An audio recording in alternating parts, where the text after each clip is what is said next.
Alright, everyone.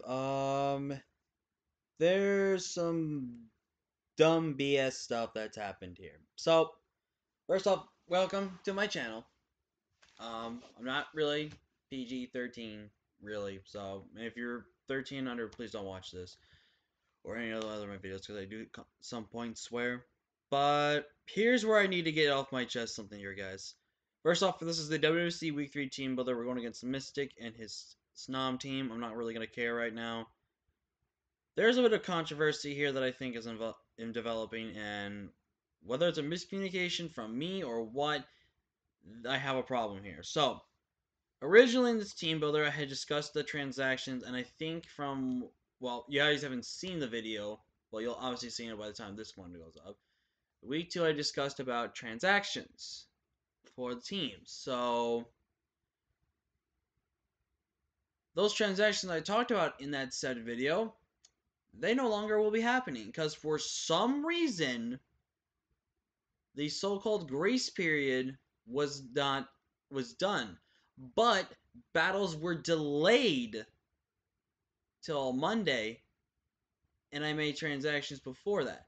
Now you can argue and say that why are you complaining? That should have just used up some of your transactions.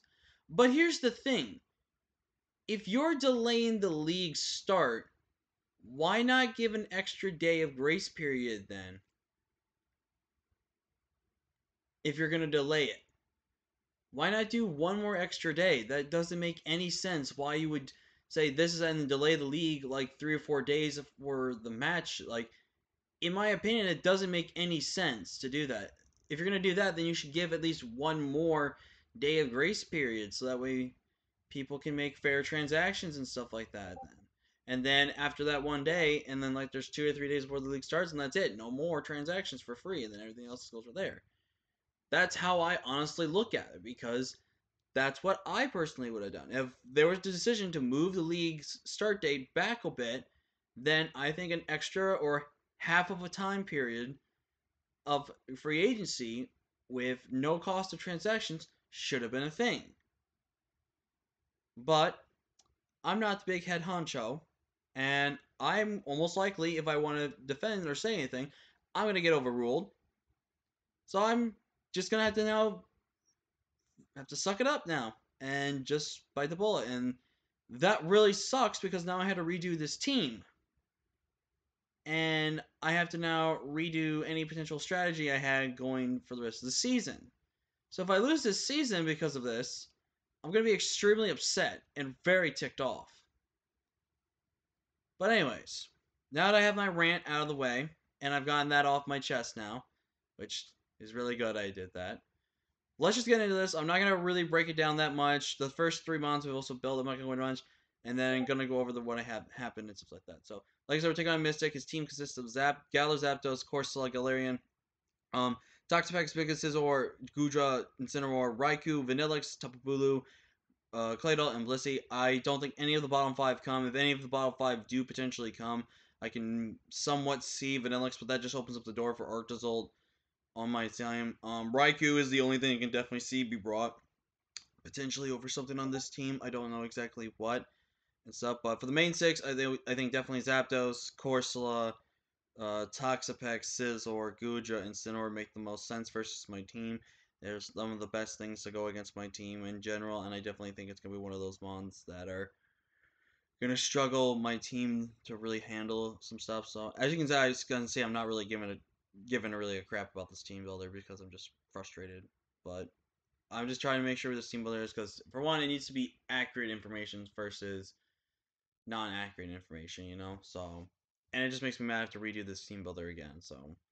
So real quick, these first 3, nothing changed on these. It's going to be Dakota Kyre, Mega Machamp with Psycho Cut, Bulk Up, Drain Punch, Substitute, Max HP, 100 attack, 136 speed, 136 defense, and 20 speed. We're only faster than Incineroar. I didn't really care about being faster than anything else in this game that was roughly max speed or anything like that. So just a really bulky offensive Medicham. Psycho Cut so we don't get affected by Rocky Helmet use, and then Drain Punch is really all we really needed. And if once we get a substitute up, we can pretty much be able to beat the Corsola 1v1, which is really good. We have Trigon, my Hydreigon here with Nasty Plot, Dragon Pulse, Roost, and Dark Flamethrower. I didn't need Dark Pulse this match. I didn't see really big usage for Dark Pulse besides Corsola, and we can pretty much always be able to 1v1 Corsola no matter what. We with Nasty Plot, we have Chopper Bear there to take a hit from the Galarian Zapdos and be able to beat that thing 1v1. If Scizor is running like a max defense, like an Impish set, but is running like the standard one, which is pretty much almost max HP and almost max special defense, after a +2, we guaranteed knock it out with Flamethrower. Flamethrower, I think, already has a chance to knock it out. With that's only with Chip. With but +2, it guaranteed knocks him out. Running max HP, 16 defense, 104 speed, 136 special attack. I believe we are running enough speed to outspeed the Vanillix. So Vanillix does come and it reveals to be Scarfed, then we will know that information first as well. But honestly, this Hydreigon set is probably going to be the win con. It can really just put in the work that we need to do. Another way we kind of win this game is with Bugs or Diggersby here with Agility, Earthquake, Knockoff, Ice Punch. Basically a knockoff into Earthquake guarantee kills. Corsola, we get the predictions on switching as well. I'm not going to probably go for my Agility right off the gate. I want to probably preserve my Agility and wait for the right opportune time for that. But we're in 72 in HP to give us that odd number of HP, max attack, 52 defense because it seems a little more physically offensive, so I put a little more there. And again, it was speed, on speed, Incineroar, but at the +2 speed, I'm faster than Choice Scarf Zapdos, which is the main thing we wanted to outspeed. So that's also what's really good and important in this matchup. So I definitely think Diggersby can put in a ton of work this game. So let's look at the 3 mons that I now have, because again, originally there was Galvantula, Weezing, Milotic, that were the 1-3 pickups I made that we're going to go to right here. So I now have to ultimately change that up now and figure out what other 3 I want to bring. I'm actually going to start with my Cinderace here because Cinderace was going to be originally something I wanted on this team because Cinderace's matchup, as rough as it looked, it didn't look that bad to me. So what I was thinking to myself was, okay, what do I need to do here? So I figured, you know what? I don't really need to do anything in this matchup, so why not just go ahead and just bring something I was originally planning to bring? And there were 2 of these mons I wanted to bring originally, so it wasn't that hard in kind of terms of what I wanted to do, but still it's annoying. But originally I was gonna bring this potential Cinderace set, which is gonna be a debate between Choice Band, Life Orb, Pivoting Boots, but I'm gonna go with the Charcoal because he doesn't really have the best fire switchings at all on his team besides Toxapex. We're in Bulk Ups and Headbutt, High Jump Kick, and Pyro Ball, 32 HP, max attack, and enough speed to be faster in every single thing on his team. So if anything is potentially Scarf, Cinderace is going to be used to bring out the Scarf, for which is going to be important. If we get a Bulk Up, we do 2 KOs. We can 2 KO Toxapex if it's not Max, which I highly doubt he would bring Max. I think he's going to definitely bring somewhat of mixed because he could be potentially expecting special Aegislash or physical Aegislash, and to deal with especially offensive Manaphy on my side. So that's a right there. If he doesn't bring Toxapex, that'd be the craziest thing I've ever seen in my life. But who knows? But Cinderace honestly can win it +1 at +1 with just a little bit of chip, knocks out Goodra if it's only max HP with high jump kick. Pyro Ball essentially just demolishes everything on his team at +1. And then this guaranteed 2 kills max defensive Eviolite Corsola. But again, Corsola is not something I'm really concerned about with having to face 1v1 with my Cinderace in that type of regard. Ugh. Excuse me, guys. I woke up from 2 naps today, so I'm going to be a little tired. But yeah, so now into another mon that we kind of originally had an idea. I didn't know exactly what item I wanted. I was thinking between Weakness Policy, Spell Tag, and stuff like that we were going to bring. So what I decided to do is I changed this up this week. We're bringing a Max set, which everyone just thinks is generic and all that. But this is kind of an idea to kind of trick off and see if he is going to be running max speed on Sin. Because Instant's max speed is the only way I speed tie slash I'm not exactly faster than Incineroar. So in that regard, so we're in Swords and Shadow Claw, Close Combat, Psycho Cut. Psycho Cut is there just for the Toxapex.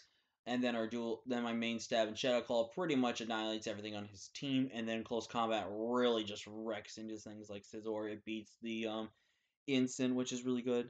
I guess actually we could be Adrenaline Orb. Could be Adrenaline Orb. That would not be a bad idea. But I don't care at this point. If I lose this game, I honestly just don't care because I have to rush prep this now. versus not having the time to prep. If I have time to prep, then I lose a game. I have more of like, damn, that happened kind of thing. But when I have a rush prep, I just don't care really what happens. So I will say though, if I lose this game because of this, I'm going to be very extremely angry. But basically, HSI's job here is to hopefully help break through this team and help Hydreigon and Diggersby potentially go for the win. We also are bringing a mon that I kind of looked at and actually thought, this actually can do some work here. We're bringing Manaphy here with Calm Mind 3 attacks, where physically defensive Manaphy with 236 HP, 184 defense, Bold Nature, 32 special attacks, 56 speed def. I really didn't need any speed, and actually, you know what? I'm gonna run, since we do need to run like 241 speed.